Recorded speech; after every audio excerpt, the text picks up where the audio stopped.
What I'd like to do for guys coming in who maybe missed this is, well, let's see. I'm trying to get the apparatus here. Let's share the screen and just share the visual icon we worked with as people were coming into the waiting room.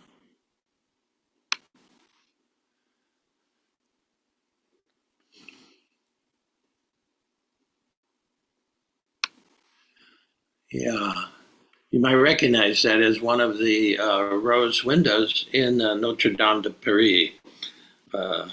That's just about ready to open up again if it hasn't already. The Olympics are coming in, and yeah, it was a lovely piece just to sit and icons.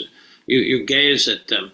Icons, visual meditation. As you gaze at it, you sort of defocus. You're not really trying to figure out what's in every window, especially on this one. You just sort of gaze at it, and you somehow in the gazing of an icon. This is what icon gazing is about. The light behind the icon is what you end up getting. In this case, this rose window is, I chose it because it's what we're going to be going into in our talk today. The light behind it is the important thing. How long did it take to make this? You wonder. It was not a quick process, and it keep this icon in consciousness as we go into the talk. Okay, well, all right. Today's talk, I'm just going to start with a poem. Usually I end with a poem, but I'm going to start with a short poem that's come recently, and then go to some hefty help from the Buddha today in terms of how to let the light in and let the light out of us, just like a rose window. So here's the poem, if I can get it up here. It's just called Sunflowers.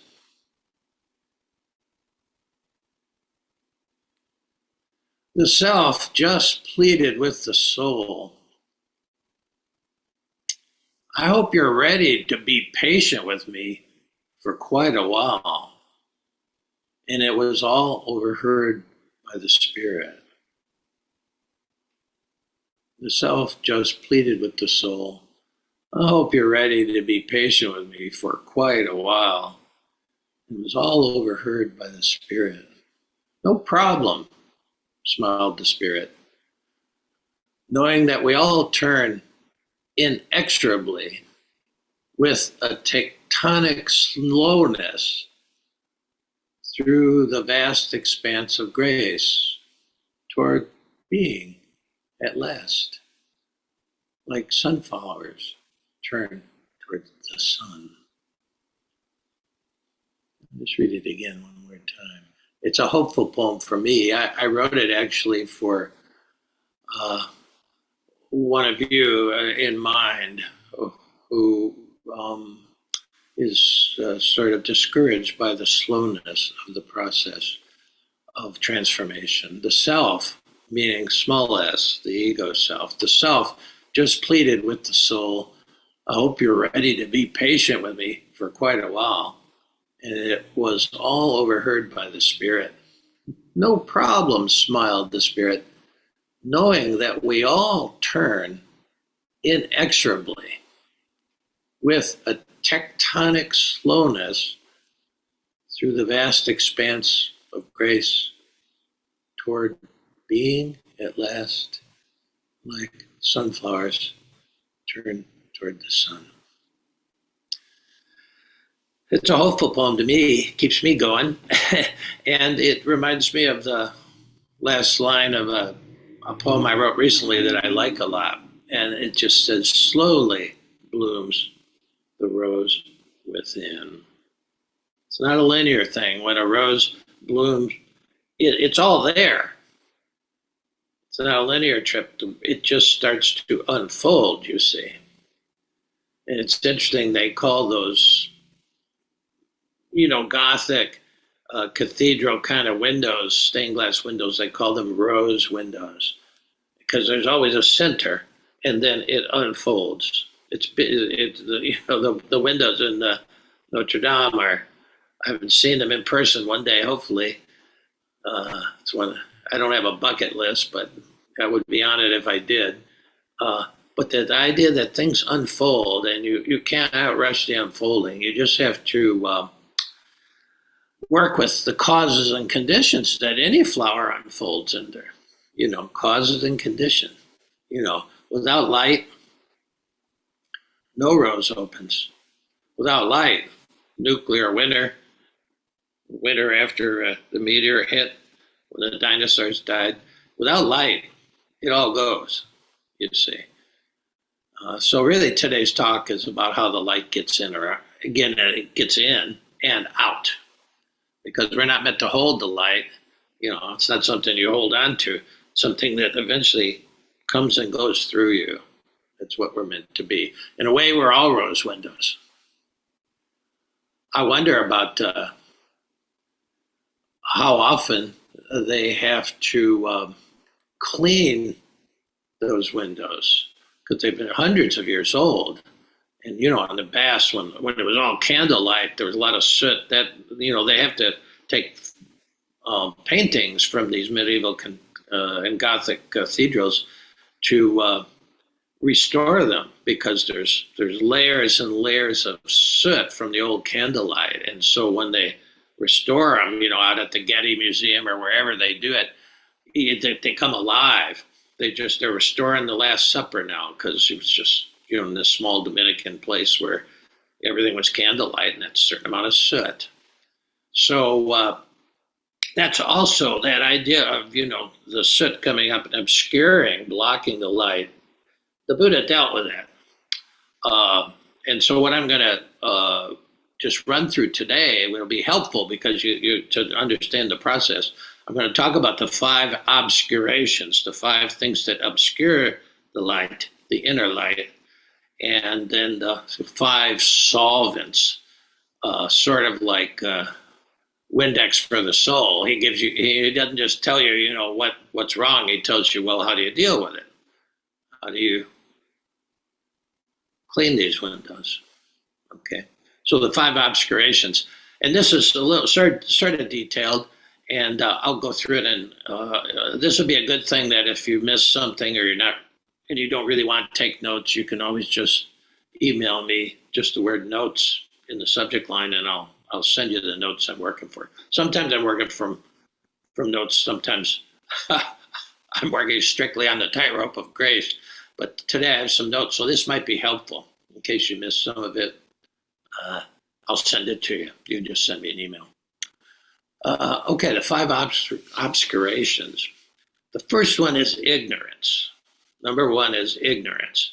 And ignorance doesn't mean low IQ or anything. It basically means, many of you have seen my jar here with the diamond on the bottom, and then you've seen me shake it up. Now you can't see the diamond on the bottom. The inner light is gone. Light can't come in or out. That's more what the Buddha was talking about because he knew what happened to human beings. He went through it all and inside, and he realized that when we're born, we come from a sort of cool, low, comfortable little cozy spot in our mother, and then all of a sudden, through contraction, seems like we're being expelled and 100 pounds per square inch, and then who knows how long your labor was to be delivered by your mom. It seems like you're being thrown out. So everything, we have some basic brainstem emotions at that point, so it all gets really confused. And then you come out into the light, now you're breathing air, we've gone through this before. This is traumatic, and everything gets shook up. And that's an initial confusion an initial overwhelm, okay, uh, and emotional. We don't have much of a conceptual apparatus then, so it's mostly this emotional turbulence. Oh, it was like you lost your home, you know. And, that's what he really calls ignorance at the beginning. And then, gradually, as we develop, it's we're ignorant of that deep body inside of us that's filled with light always and clarity. Uh, what I call the heart, what contemplatives call the heart, that there's this place of perfect clarity and wholeness and light and warmth. Even when you're a refugee, Buddha called us all refugees. That's why we take refuge vows. We take refuge in that space. Okay. But, life keeps happening and, we keep getting wounded and what we expect doesn't happen and all that. So it keeps getting stirred up. And so it's a kind of really seeking for what we lost, kind of hustling for worthiness that we go through. And when you're always hustling, the stillness is, this jar is clearing up right now that I put down there because it's just still. But when you're hustling through life trying to gain worthiness because you think you lost it, your mother kicked you out, you weren't good enough, it keeps the jar shook up. Okay. And then, there's classic denial that, once we get a conceptual left brain, well, then we deny that we feel shook up. We deny that, we put on a front. We deny, we don't want to see what's going on. Okay, so that's ignorance. All that's ignorance. And that's the first thing. And when you're in that situation, you want to grab for anything to give you a kind of floor under you. And so, the second one is attachment. So ignorance is number one. Attachment, the Buddha talks about. He means this grabbing to try to find security.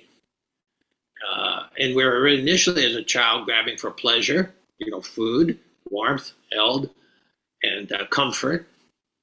And then we sort of back away from pain. That's just brainstem living, which is what we are. We don't have a conceptual kind of apparatus, which comes on later. So it's pleasure, comfort. And then we start to form stories about how the world is. Even little guys, we start to, we see mommy is nice and daddy isn't so nice. And so we start to form these beliefs. Those are our first beliefs about how the world works. Hang with mommy, not daddy, or hang with grandma, or whatever it is. And then, this is a mean world because our house is a mean world. So beliefs start forming. We get attached to beliefs. I remember reading Suzuki Roshi when I started this whole trip in 72, it was more than 50 years ago. I read this one line where he said, it's absolutely critical to believe in nothing. I had no idea what he was talking about. My whole life was filled with beliefs and, came out of the Catholic upbringing. A lot of good in it, but, a lot of obscuration to the light. And, don't I want to believe in Zen now or something? No, you have to believe in nothing. He's really talking about letting go of the stories about what the world's like and what your place in it. And then finally, letting go of your attachment to the habit energy. Susan Nance from Nashville gave a great presentation last week about Shenpa. Shenpa is this, it's like we get hooked by the certain habit energy that comes out of those beliefs.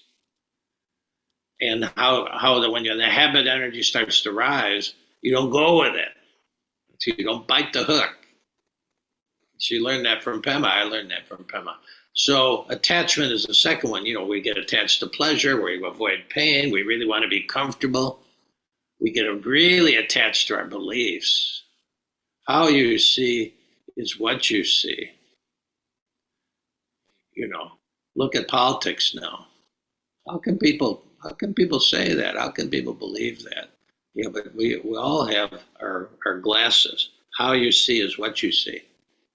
Buddha is really about uh, taking. You have inner 2020. We need these for the outer 2020, but he's saying go to that view.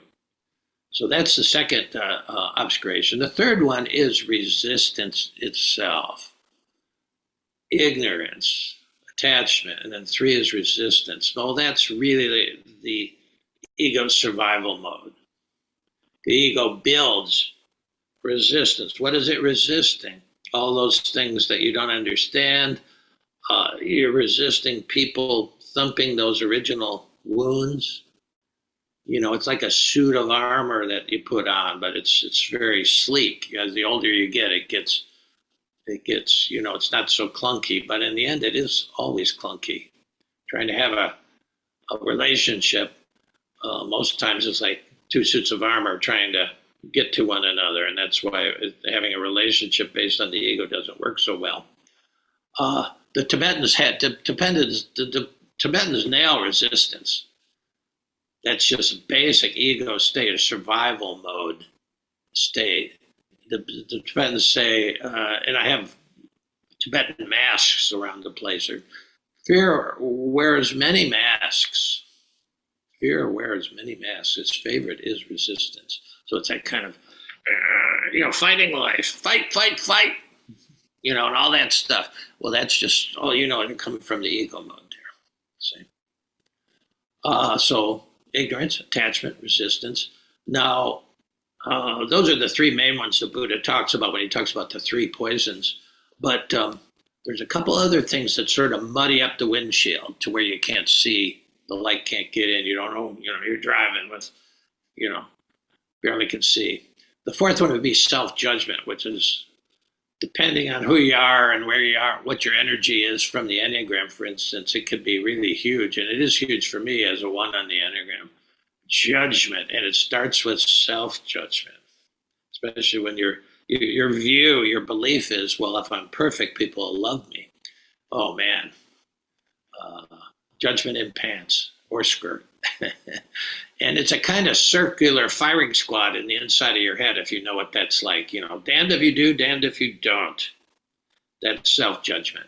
And it's so uncomfortable to live with that kind of, it's like a baseball commentator talking about, error, and it's so uncomfortable that you actually exteriorize it, and so you become judgmental. You compare others who seem to be doing better than you, and then mostly you judge others. You just say, I can't deal with all that. You give it out there. That's what I did for decades, maybe lifetimes, I don't know, but certainly decades in this life, judging. Okay, so self-judgment was number 4. And then finally, self-doubt. And that's self with a capital S, that you doubt your own essence. You doubt that there's anything sacred at the very center of your life. And essentially, you doubt life itself. Yeah. And so that all these 5, ignorance, attachment, resistance, self-judgment, self-doubt, basically put you in a kind of mode where you're bracing against the world, sometimes more than others. You can sort of relax when everything is going right, but you're sort of a kind of bracing against the next moment.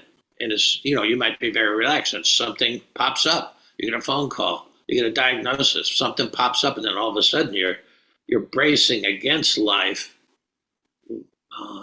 And that's you're back in this survival mode, which is a kind of bracing, you see. Okay. So self-doubt. That's the Pema's teacher, Chogyam Trungpa Rinpoche, said, doubt everything except for one thing, which is not a thing, and that's your own sacred essence. And really, this is all part of it. And so if you doubt life, you're braced against it. You notice it when all of a sudden, Susan talked about it last week, all of a sudden something happens and you sort of tighten up. And then, so those are the 5 obscurations.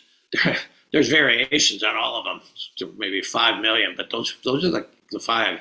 Now, the five solvents, what I call Windex for your soul, addresses each of them. And the first one would be to commit to a transformative practice, commit to sit.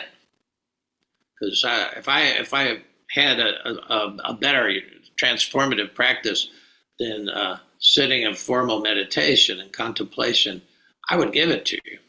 And that's the only thing that works with this jar. You can see it's starting to clear up. If you can see it, it's just sitting there. You're quiet. You go into, and we're going to do that when I get done with the talk. We're going to go to really just formal sitting. And every form of true meditation is somehow about a return to home. Same. So that's the first thing. And that's why we make it the center of heart to heart. And it's when we do the Dancing with Spirit once a month, we have 2 of those meditation periods. And I'm really always encouraging folks to show up every day and sit, some formal contemplation. So that'd be the first thing. The second thing would be, and this comes from the sitting as things clear up, is the second is to inquire, to have a kind of an inquiry all the time. What would that be? Well, that you're always got sort of 5 questions rolling around there that are ready. Where, they might be like, where am I blocked right now? Because when you feel the tightness, then you can say, well, where am I blocked? Where's the light blocked? Where am I resistant? Where am I afraid to look? That's a big one. Because, I rode around some issue for 19 years. I remember the day I was looking at it on the page, which is also why people don't want to write. Merton was so courageous in that. He said, just write the truth. Where am I afraid to look? What truths am I afraid to look at? And then just sometimes, what is this? When you just feel like, and you could just ask them, well, what is this? Rather than going with it, rather than punching somebody in the nose or judging somebody or blaming somebody, you just say, well, what is this? Because it's starting to notice, inquiry is starting to notice your own body's feedback when you get tight. And then one of the great questions of all is, where does this lead? Whatever this is. Everything, one thing leads to another if you inquire into it, if you're willing to follow it. Now, this calls for courage. Inquiry, a life of inquiry calls for courage, curiosity, and compassion, the 3 C's of this particular solvent. It takes courage and curiosity and compassion. You have to do it softly. Okay. Now, number 3, would be letting go. Just the ability, when you get like this, the ability to sort of let it go. Let it go. Okay. And that's how you get from bracing against life to relaxing into it. It's somehow you've got this, it's really a somatic practice. It's not so much in the mind, you notice it. You notice you're tight. You notice you're bracing, you notice you're resisting, and you let it go. It's a kind of inner gesture that comes after, slowly blooms the rose within after a long time, that all of a sudden that becomes your on-the-spot practice when you notice you're tightening up. I don't like what that woman said. I don't like what that guy did.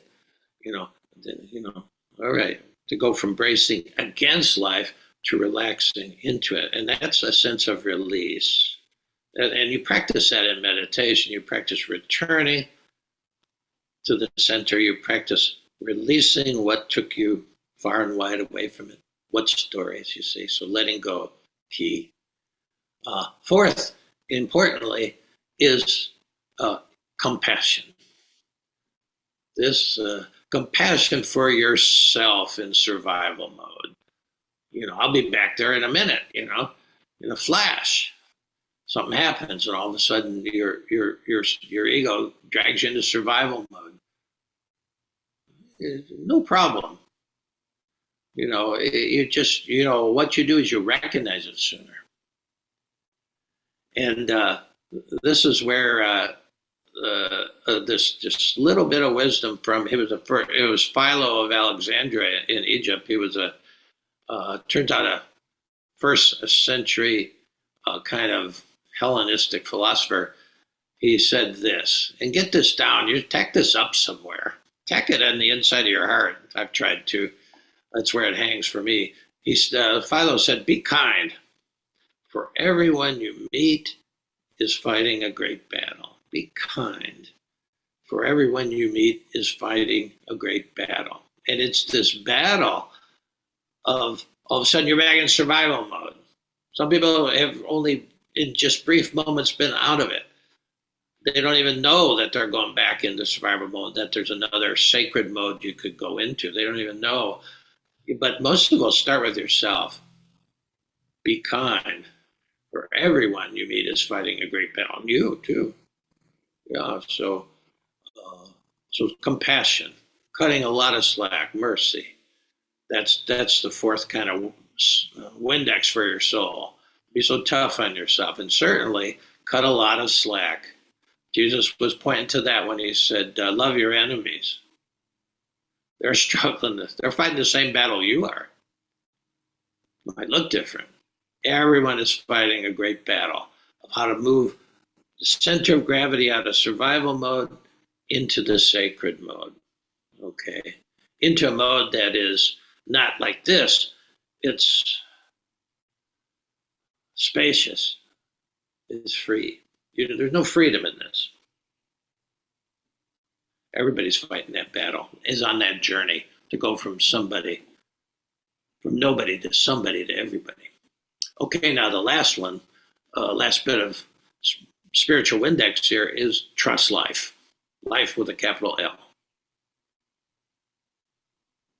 And that's sort of developed as you go along, working with all of these. I didn't put it first. I said, well, you just got to trust. No, it comes after a while. But to trust that there's always grace in every moment. Life is grace. There's always, it may be bitter the moment, or it may be sweet, but there's grace in it. I was just writing somebody this morning, one of my fellow pilgrims I've been walking with for a long time, and she's in a dark night of the soul. Everything seems lost. She doesn't know anything. It's like lost in the dark night. And I talked with her. I said, "Just you're in fierce grace now." Depression, we call it sometimes. And sometimes it could be biological, based on body chemicals. Mostly, the dark night and depression very close, and that's a rough one. That's fierce, and so you trust it because grace heals. As Rumi says, don't ever think for a moment that you're healing yourself. In other words, that the ego can do it. You can just try harder and be smarter and, moisturize or whatever it is. No, that grace heals. And so trusting life means to really sometimes in your bones realize at some point, through all these other practices, sitting, the inquiring, the letting go, the compassion, there starts to be a trust in your muscles, in your bones, in your very heart, that there's always grace in every moment. So every moment is to be relaxed into. I'm not there yet, but and how long it takes you to remember that and then to actually do it. Oh no, not this moment. Oh yeah, into every moment. It takes a while, whether it's bitter or sweet, and that's where the healing starts. And that would be, so we're really looking at these 5, and it's about returning, releasing, and resting. Rest in amazing grace. Yeah. So those are the. So if if you want the notes for this, if this seemed helpful and you've missed something along the way, I'll just send me a note. I'll send it. But I think that's good enough for now.